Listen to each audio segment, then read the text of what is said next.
Money Control, our special show Decoding the Economic Survey. The survey is considered very significant because it's the most comprehensive assessment of the economy a day before the budget.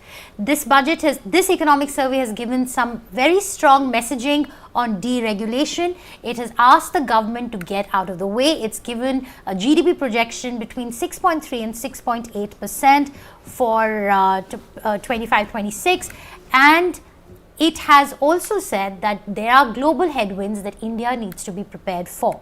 So what are the signals we are picking up on the budget, and what exactly is the state of the economy looking like? To discuss this in greater detail, I have with me Dr. Nalin Mehta, Managing Editor of Money Control; Gaurav Chaudhary, Consulting Editor, Network 18; Rumki Mazumdar is joining us from Gurgaon, Economist with Deloitte India; Sanjeev Malhotra, Head of Tax and Ease of Doing Business at Shardul Amarchand Mangaldas; and Bodhisattva Ganguly, who is joining us from our Noida offices. Thank you so much for joining us. And of course, we also have with us our in-house expert on the economy, Sanjeev Shankaran. Let me begin by asking Nalin and Gaurav here with me in the studio. Nalin, your first thoughts on the economic survey? So much excitement, then the survey was tabled a little bit late, and there was all this speculation that why is there a delay, and we as journalists love to speculate that what could have happened. So any surprises for you in this survey? So I think this is one of the most clear-cut, stark and clear documents I've seen in the last 8 or 9 years in terms of economic surveys. The CA doesn't beat around the bush, he gets straight to the point. There are no flights of fancy, no sort of great PNs to literature, straightforward to the point, and 3 or 4 things stand out to me. First is, Trump is not mentioned in the economic survey, but the ghost of Trump hangs all over it, right? Yeah. Second, China is mentioned more than 77 times. And that tells you something. It starts, in fact, in the very first couple of pages, it starts with talking about how much heft the Chinese manufacturing economy has, right? And the third point is, and they're both interlinked, and the third point is the push for deregulation, basically saying, titled, asking the government to get out of the way. All of these 3 things, the clear message the economic survey is giving is, things are not necessarily hunky-dory, while the fundamentals are strong of the economy and they remain in the long term. Things are, we are entering a period of 6.3 to 6.8%. Yeah. That's not great. That's all right, but that's not great for an economy for our needs. So there's a note of caution, but there's also a clear thing that business as usual will not do, because earlier you were competing with other economies, emerging economies. Now you're competing with the developed economies too. I mean, a simple thing: China accounts for 10 times. China's manufacturing capacity is bigger than the next 10 in the list, right? So all of that now with Trump coming in. So out of Sanjeev Shankaran is on the show, and he pointed out to me earlier in the day that in terms of our exports, which have grown, by the way, in the economic survey in this financial year, 8 months compared to the last 8 months, 8 months of the last financial year, among our top 10 exports from the Indian economy, 6 of those, the number 1 country is the US, and in 30% of those, the import duty is 0. Yeah. So take it in the context of tariffs. So essentially, we have to change the way and the economy is running, and we have to get out of the way in terms of government, and deregulation is needed. He's giving you a very stark warning on this. Right, absolutely. A very candid, economic survey, especially the way it begins. Right. The first chapter right there is on deregulation, right, and he talks about building trust right, with people, and he highlights this bit about that you have to assume innocence until proven guilty. That's right. Which I thought was quite interesting, because in the run-up to the budget, we've seen so much complaints coming in on tax notices being sent. Industry has been appealing in the courts and so on, Gaurav. So, and as someone who's tracked economic surveys for God knows how many decades now, how is this in terms of the assessment of the economy that it gives? What's your sense of it? And also, if you could talk to us a little bit about the distinct style that the chief economic advisor brings to the survey. Yeah, it's so a couple of things here. First, on the style, the last question first. I think this is a very marked departure from at least two of his predecessors, Yeah. or three, if I may say so. K.V. Subramaniam, of course, brought his own style, and he brought in several elements of deep Indian philosophy and spirituality in trying to explain economic problems of the time. Before that, Arvind Subramanian also was brought in a lot of flamboyance to the economic survey writing part of it. Before that, we had, of course, Raghuram Rajan and others. But in the case of the current CA, I think he's very businesslike, as Nalin pointed out, and comes straight to the point. This is supposed to be the official report card of the economy. Yeah. And he makes it he does a very good job of it. He brings on the growth rate, the projection, he actually tempers down expectation. 25-26, FY26 growth is expected at about 6.3 to 6.8%. So if you take the lower end, actually you're probably looking at around 6% or 6.5%, which is a slowdown. So he has flagged that right up front, and there are global headwinds. Rising protectionism is clearly a cause for worry. Yeah. There is no mention of Trump, as Nalin said, but clearly rising protectionism, and that's rising protectionism is shorthand for US protectionism here. Right. He makes it very clear there's a cause for worry. Global supply chain disruptions that is going to come out of rising protection is something that we need to prepare for. But there are few other things.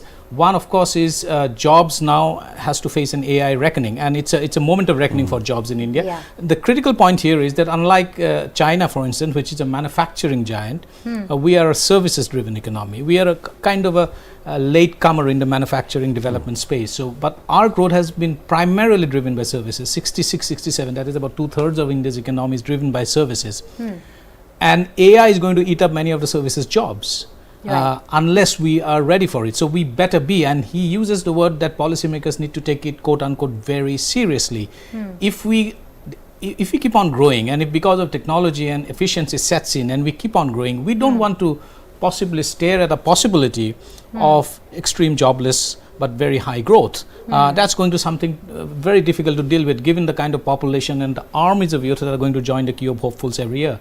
Also on deregulation, for various reasons, the way we have talked about policy making, the deregulation has, for some reason or other, got identified with disinvestment.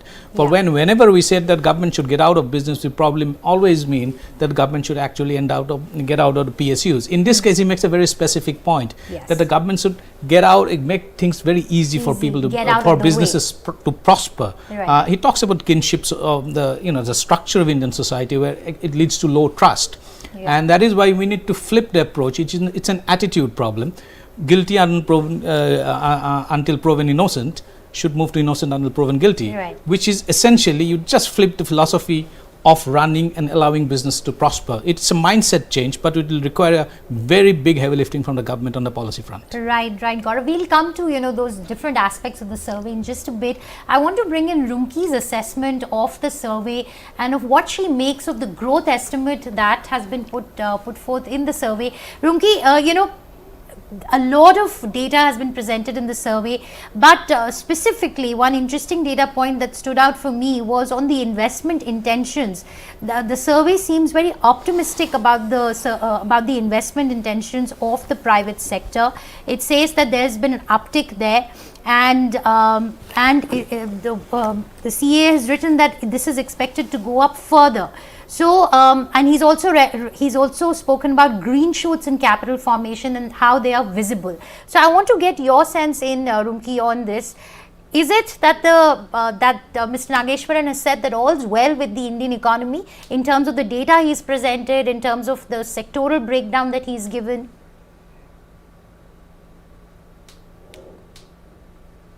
Thank you so much. I believe that he did point out the fact that India needs investments, and more so the private capex is something that needs to now pull the economy, because the government has been doing the heavy lifting here.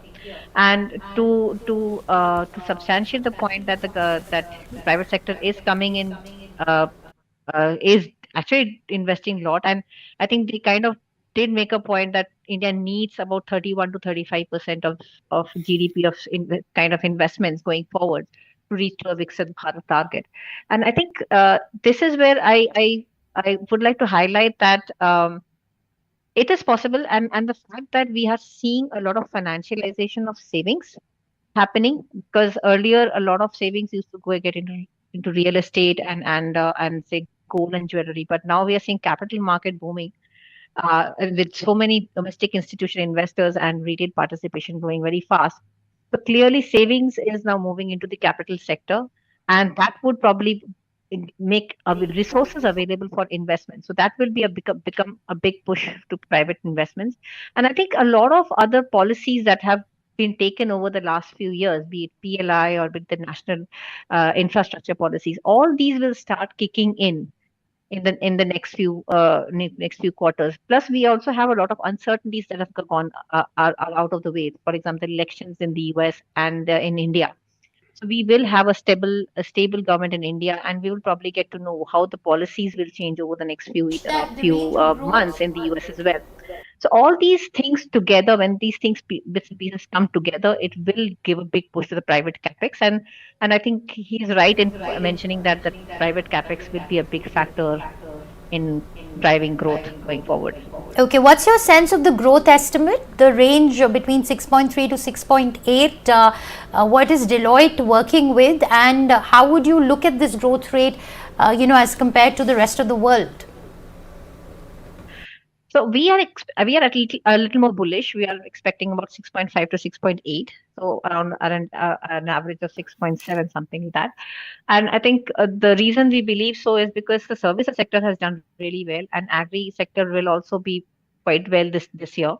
Second is that we believe the consumer segment sector will probably pick up, especially in the festive quarter. The third quarter will be quite strong. And if there is any spending that happens in this current quarter with the upcoming budget, I think the spending will also pick up soon. So we have about 6.5 to 6.8%, and we believe that sorry, what was the second part of the question? Hello. Us from our Noida offices. Bodhi, if you can hear me, and if you've had a chance to go through the survey, Bodhi, I just wanted to get your sense in on the strong words that the survey has put out for the private sector. Very specifically, the private sector has been asked to step up and invest.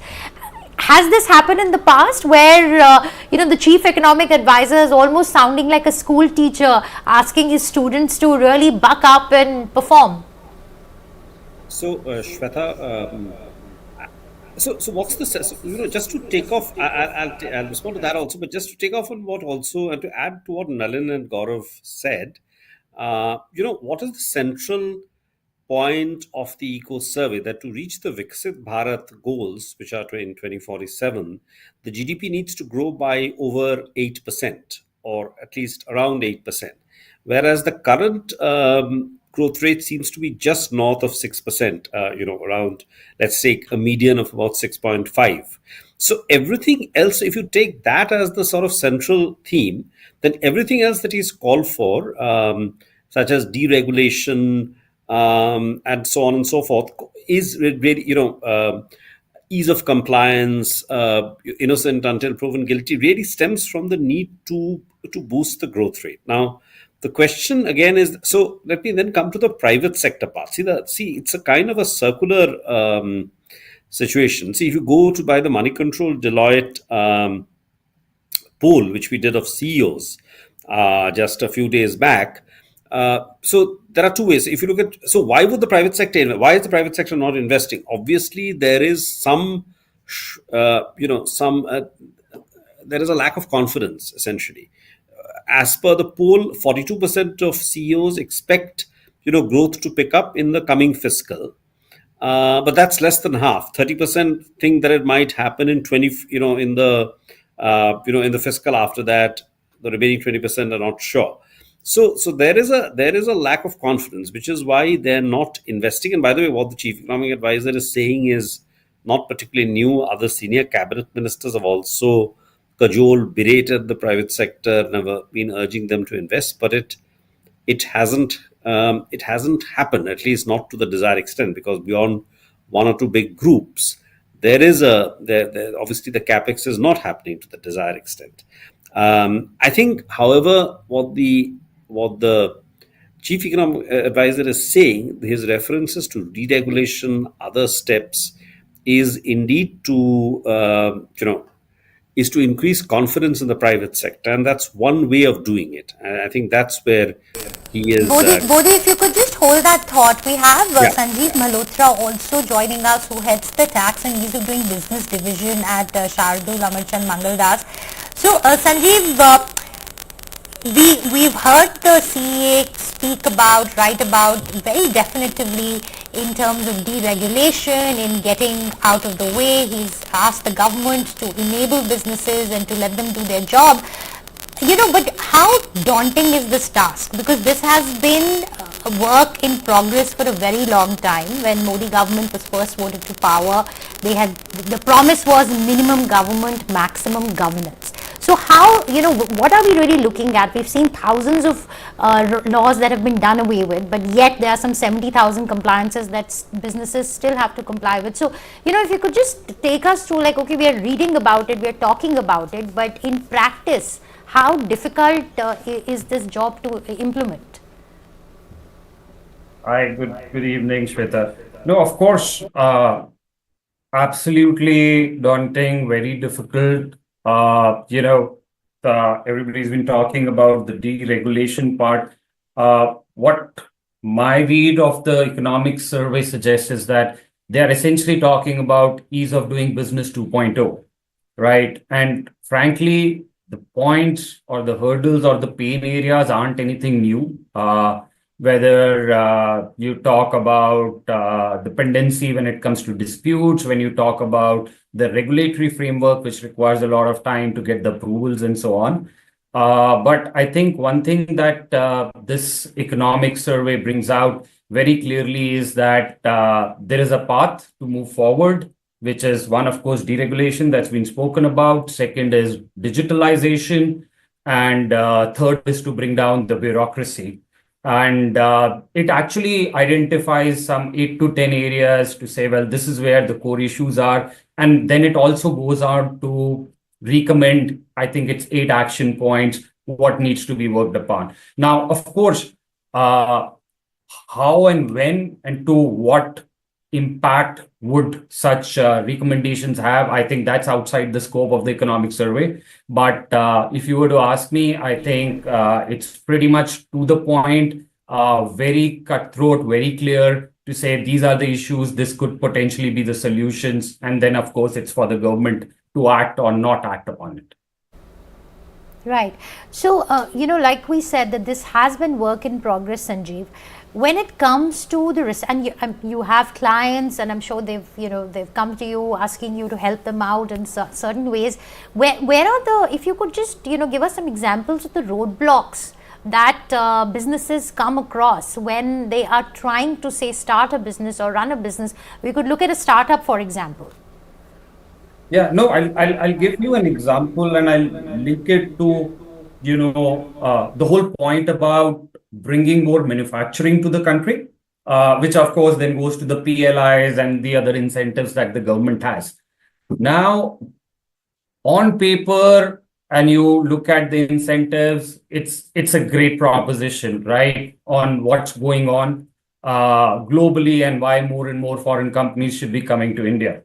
But when we get to the implementation, a very simple structure, say that of a toll manufacturer, is pretty much impossible to execute in this country. And that has a fair bit of tax issues to it. It has exchange control angles. It has regulatory issues.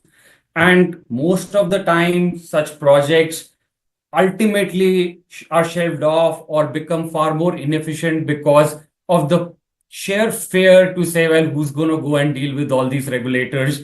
And probably it'll take another 2-3 years to actually crystallize it, right? So stuff which you look at Vietnam, China, Malaysia is kind of a day in, day out kind of structures. In India, because of the complexities of the laws, is very difficult. And to add that you gotta go and knock at just so many different doors to enable it. Some folks have got it done, but it's more an exception than the norm. Okay, let me now bring in Sanjeev Shankaran. Sanjeev has been tracking the Indian economy for over 3 decades, if not more. Sanjeev, how many times, has the Eco Survey really flagged something that's been taken forward in the budget? Also, any indications that you're getting from this survey on what the budget could focus on tomorrow?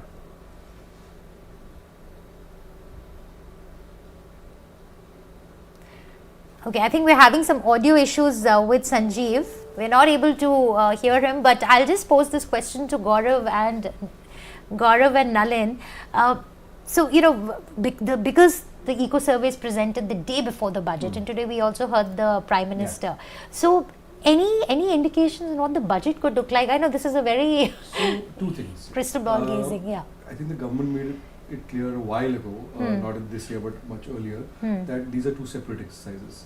They see the economics survey as an independent economic analysis of the government, so it's not supposed to be an indicator of the budget, technically speaking.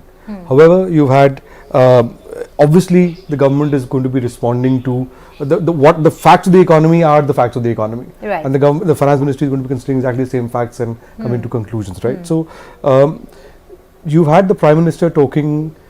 I think Prime Minister Modi is a master at political signaling, of political theatre, of political language. The fact that he says on the eve of the budget, talks about Lakshmi for the poor and the middle classes, that's clear. It doesn't get clearer than that in terms of signaling. So women and Lakshmi, money. Yeah, with this government, having said that, you never really know until it's done, right? However, I think the Prime Minister has given a broad signal of the direction. Now, the fiscal space is limited. Yeah, that's about 1,70,000 crore or something to do things, right? Now, so what is private sector looking for? It's looking for capex. It's looking for deregulation. Yeah. And what is the middle class looking for? It's looking for an easing of income tax. Right. Perhaps the slab rates to be changed. Maybe the 10 lakh slab to be removed. A new 25% slab with between 15 to 25 lakh and so on and so forth. The middle class, this government, the poor, for the poor, kind of a social welfare net has been created through DBT in the last 10 years of the Modi regime. Yeah. The middle class at the moment is significantly been one of the biggest detractors of the economy, and yet one of the biggest supporters of the Modi government. You only have to see the Twitter sphere to see what the middle class sentiment on the finance minister and the finance ministry is, by the way, as opposed to sentiment for the Prime Minister Modi. So at some point, something has to give, right? So, so I think something for the middle class in terms of tax changes, perhaps not as revolutionary as people have thought in the past, which has been talked about in terms of a complete change of the tax code, but something in terms of income tax slabs, something on consumption. So that it drives consumption, right? Something on capex.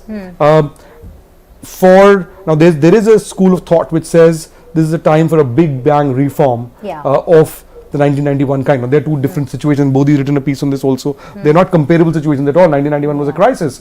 However, it's more similar to 2019. We were entering a slowdown at that point. We are now entering. Our economic environment is stark. You do need something to unleash, for to use that hackneyed phrase, the animal spirits of the economy. What that would be, we'll see tomorrow. Yeah, absolutely. Gaurav, what's your sense? Is there something that the middle class could expect, and Lakshmi was something what the Prime Minister spoke about today? See, a couple of things. Nalin talked about similarities with 2019. There are some striking similarities. 2019, the September quarter GDP growth was at 5%. 2024, FY25, the September quarter GDP growth is sub 6%. Right. So clearly there is deceleration in the real sector, and that something has to give here. One of the surest ways to revive an economy is also give more money in the hands of people, so that they can, part of that extra money they can go and spend, part of which will save, and that will eat into, it'll set up a virtuous cycle of investment and saving and spending. And one of the easiest ways to do that is through tax breaks, that people's income remain more or less the same, but if they end up paying less taxes, they have more money to spend, so that once that spending, the extra spending ability actually boosts consumption demand, and then that, you know, the demand spike is going to spur growth, and companies are going to add capacity, etc. That being said, however, the problem that we are facing now is a demand side problem. In 2019, if you remember, after the budget was presented, it was again an election year, and after the budget was presented in July, about a month or so after that, the government actually cut corporate income tax rates. Right.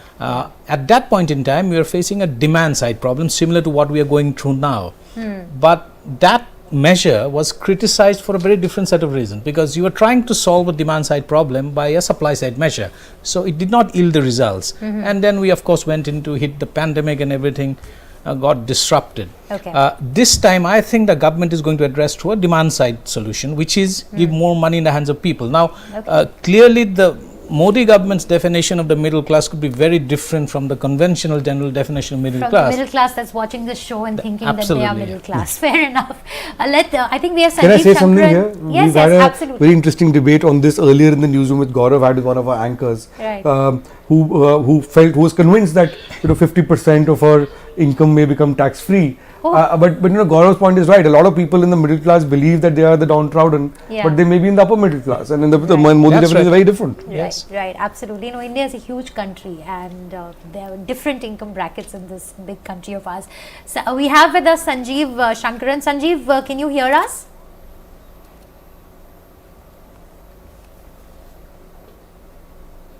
Sanjeev, please unmute your mic. No, I think it is. No, it isn't muted. Okay, all right, Sanjeev. So my question to you was that someone who has tracked several budgets and who has gone through several economic surveys as well, I wanted to get a sense from you on anything that we've seen in the eco survey today. Would we see that getting reflected in the budget tomorrow? Any indications that you're getting? We were just having a discussion here in the studio on how there could be something for the middle class. There could be, and today we heard the Prime Minister also speak about that. So does the eco survey give you some kind of an indication on what the budget could look like? I mean, I think some of the things that we've been discussing in the last 20 minutes, something for the middle class, so on. I mean, I would imagine that every single income taxpayer falls truly within the middle and upper middle class category as far as the government goes. So I think it's reasonable to expect some breaks here and there. Now, to me, the highlight of what the eco survey was saying is that it can't be business as usual. We need about 8% growth, and even next year they don't think it's going to be anything between. I mean, it's not going to be anything above 7%. They've estimated 6.3 to 6.8% range. So if that is the case, and if their conclusion is that it can't be business as usual, some of the other measures that they've suggested, we may see some of it getting signaled in the speech. I mean, not all of it can be. I mean, some of them may require a bit of change in law. Some of them would require a lot of harmonious work with states, including ones that are not administered by BJP. You might get a signal in the budget that can make a difference, partly towards overall sentiments, but I don't expect it to be delivered in the budget. I mean, I would, if I come across intent in the budget, I would say, okay, that's a good sign. Let me also bring in Bodhi here. Bodhi, if you're still here with us, so the CEA in the survey talks about protectionism, and he talks about supply chain obstructions and so on. And with President Trump now, it's end of globalization as we've known it, and it's something that the CEA also refers to in his press conference, and of course in the survey. During the press conference, Bodhi, he was asked a very pointed question is he referring to President Trump? And he said, I do not want to talk about a single country, or a single country's tariff policies. So I wanted to get an understanding from you, for a country like India, how complicated is this situation? We have it's clearly, and the reason it's evident that the reason why the CA refrained from commenting is because it's a sensitive situation. He does not want to be caught on the wrong foot when it comes to saying anything about the US or President Trump. So wanted to get a sense from you, Bodhi, on the challenges that India will have to navigate when it comes to trade wars and tariff wars that have been referred to in the survey as well. Yeah, so it's a very good question, Shweta. So if you, so obviously the chief economic advisor was being very careful when he said he didn't want to talk about a single country's tariff policy, because there is only one country which is threatening to use tariffs. As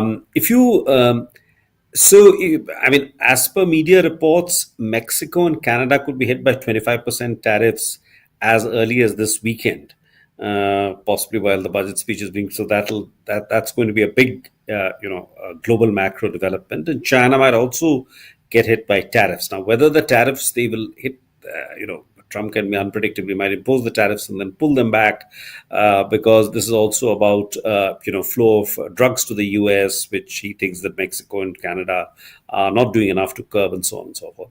But it's very clear, if you have listened to some of Trump's cabinet nominees, they've also referred to India, not Trump specifically, as a high tariff nation. And as I think Nalin mentioned just earlier in the discussion, of India's exports, of the commodities that India exports, US is the destination for five or six of our largest export items. So I think it's very complicated. India will come under Trump's radar. It could be a matter of days. There will be threats of tariffs, and we will have to deal with this strategically.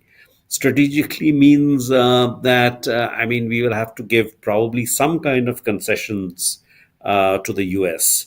Now, I'm not sure whether the concessions can be selective. You're going to reduce tariffs on imports from the US, or if you're going to cut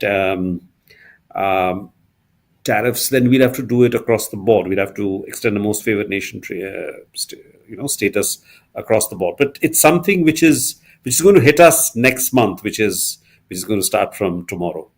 We are in complicated times as far as Right. The only good thing here is that for India it is just tariffs.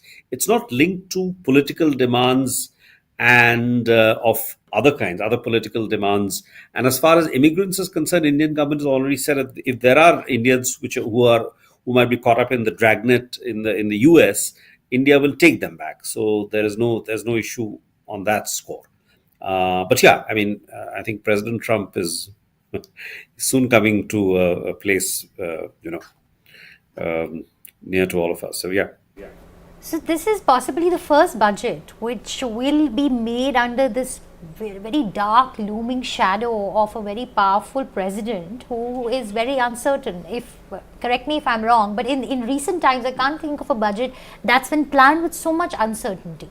So may I also say that this is also in the domestic political context an important budget. Yeah.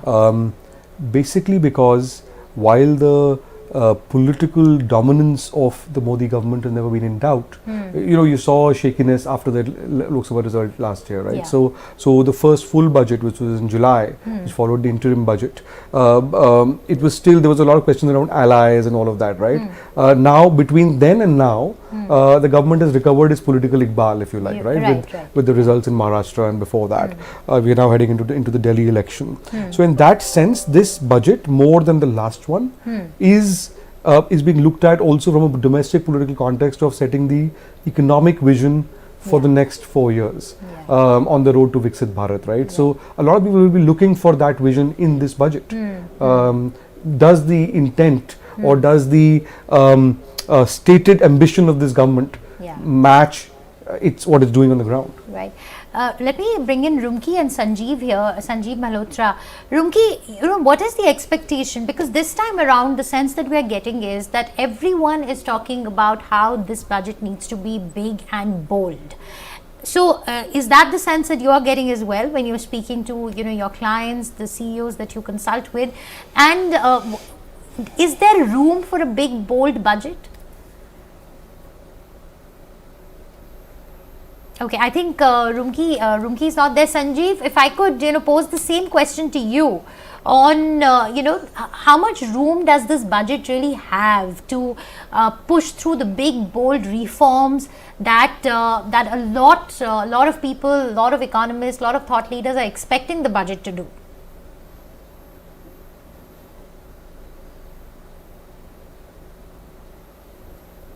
About the taxation part. Let's remember last July when the finance minister gave the budget, she had promised the nation a new direct tax code. Now there is actually a lot of buzz and rumors around whether that's a consultation paper in that regard is going to come out tomorrow. If that does, that could be a big reform in itself. There's also the economic survey talks about simplification of GST. Now that impacts everybody from a common man to big multinationals to Indian promoters, right? So I do feel there is room to bring in reforms. Now I want to clarify one thing, at least the way I look at it, reforms need not always be cutting tax rates. I think a lot of pain that taxpayers have in this country is really not limited to the tax rates, but also about the implementation of the tax policy, so to say. So I'm keeping fingers crossed. I'm positive that we'll have some good news tomorrow. Okay, Gaurav? So one of the things that stands out for this government over the last 10 years is it's his fiscal prudence. It has always demonstrated the intent to walk the talk on fiscal discipline. We have seen that in the interim budget. We have seen that in the full budget. In the full budget, in fact, it brought it down to 4.9% of GDP. Fiscal deficit pegged at 4.9% of GDP, and the medium-term mandate is to bring it down to less than 5%, 4.5% by this year. I would expect it will probably better that in terms of projection. So by FY26, that is by March 2026, I think fiscal deficit should come down to about less than 4.5%. The interesting thing to watch out here is how much does the government actually set out in the next medium term fiscal. By 2029, is it going to be less than 3%? That is one. But another thing that which generally gets overwhelmed by the headline programs is the government's focus is on women here. And if you look at the government's core, the four castes that the Prime Minister had identified, Gyan, Garib, Yuva, Annadata, Nari Shakti. Now, a more appropriate way of analyzing women-centric allocation is through the gender budget. Right. Gender budgeting is a budgetary practice that was introduced in 2005. Now, if you look at 2013-14, the year before this government came to power, this party came to power, rupees 97,134 crore was the total money allocated for gender budgeting to various ministries. In 24-25, that is last year, that figure had reached 3.27 lakh crore. And it represented a 19% increase over the previous year. Total gender budget as a proportion of the total expenditure, that is out of 48 lakh crore, gender budget, GBS accounts for 6.5%, is a significant rise. So I would expect this to get close to 4 lakh crore this time, because this is a signaling that the government has been doing very, very prominently without actually shouting from rooftops so far as the headlines are concerned. Fair enough. Well, we also have Dr. Surjit Bhalla joining us. Dr. Bhalla, thank you so much for taking out the time to discuss the eco survey. What do you make of it? There are things to like a lot about the economy and the data presented in the economic survey. First and foremost, it does appear that India has registered some remarkable inclusive growth over the last 5 to 10 years, and the data is very, very supportive of that. They mentioned the consumer expenditure survey and all the other data presented, particularly about agriculture. That's a real success story. Agriculture, trend rate of growth, and I've done a lot of work in this about a decade ago, that for the last 40 years, we had not managed to grow above 3% a year in agriculture. Okay. That was the maximum, maybe 2.5, maybe 3. And this one suggests that it is closer to 5% for the last several years. So, and as I said, I was disappointed they don't mention about what's happened to absolute poverty. Absolute poverty, they mention about what's happened to absolute poverty in the rest of the world, but don't mention about that in India. And that's another huge success story. And we can then move on to things that not such a good success story. But I think agriculture growth, inclusive growth, big time, and that the government needs to be congratulated on. Mr. Bala, this is Nalin Mehta here. Quick question. You have stirred a lot of, created a lot of debate in the last few days with your piece where you argued, where you talked about the deep state stymieing the process of economic reform and stymieing what should be great reforms from the government. Now the thing is that with a political executive as powerful as this one, how obstructionist is the deep state really, and if there is a deep state within the bureaucracy that's opposing reforms, how do you get around it? Just your perspective on that. Well, talking about the deep state, and that was what is disappointing in this. The economic survey does talk about deregulation, which is very, very good. I hope it happens. But the deregulation in terms of our controls on foreign direct investment has not even been talked about. And in a very indirect way, actually, I'll spend some more time today on it. It has that, there has been no decline in FDI. But the point is that they say the aggregate number, you have to be very careful about FDI. You have to look at net. And net numbers from the source that the economic survey used last year, and which is a source used by everybody, which nets out everything. And we are down to about 0.8% of GDP in FDI from about 2.5% ranging for the last 7 to 10 years. And mind you, 0.8% of GDP, the last time we saw this low number was in the late 1990s. So I think that's a huge failure of policy. And I hope it gets changed. Remember, this is not the budget. This is not the policy. This is just recounting what has happened. So tomorrow I'll be looking for what are they saying on FDI or bits of bilateral investment treaties, foreign direct investment. The other area that is indirectly mentioned, but it is quite obvious from the data, is that there has been a decline in real income growth, especially of the salaried class. And in particular, they don't mention, obviously, not obviously, they could have, but there's been a decline in disposable real income. And that is why I've been arguing for tax cuts. You need to, worry about what's happening here. And, in terms of, I think, a tax cut, not a tinkering tax cut, but a genuine tax cut, not a shifting of some scales here and there. We need to do that to achieve several goals. First, political goal.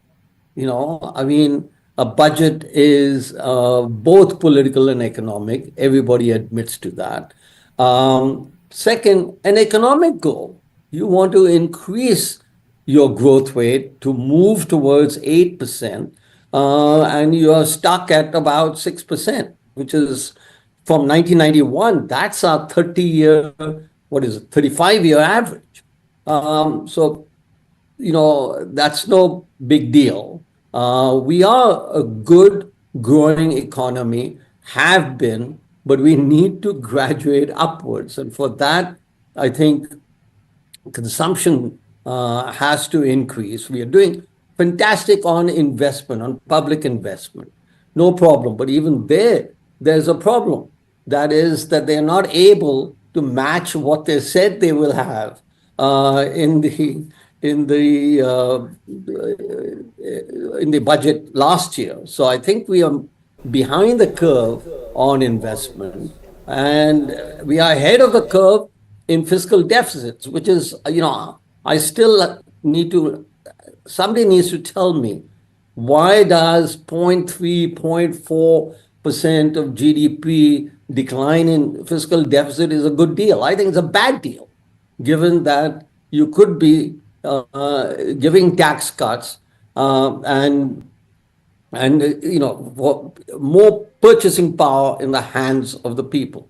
Right. Thanks, Dr. Bhalla, for that. So there's Dr. Bhalla saying that there is room for tax cuts, and the government needs to be cognizant of the fact not only is it good economics, it's also good politics. Thank you very much for that assessment, Dr. Bhalla, and a big thanks to all our panelists, Bodhi joining us from our offices, and of course Rumki and Sanjeev Malhotra, Sanjeev Shankaran, Gaurav Chaudhary and Nalin Mehta. We'll be back tomorrow with details on what the budget means for you, and let's see how much of this eco survey really makes its way into the budget. Thanks so much for watching. Goodbye. Thank you, Shweta. Thank you. I could Thanks. see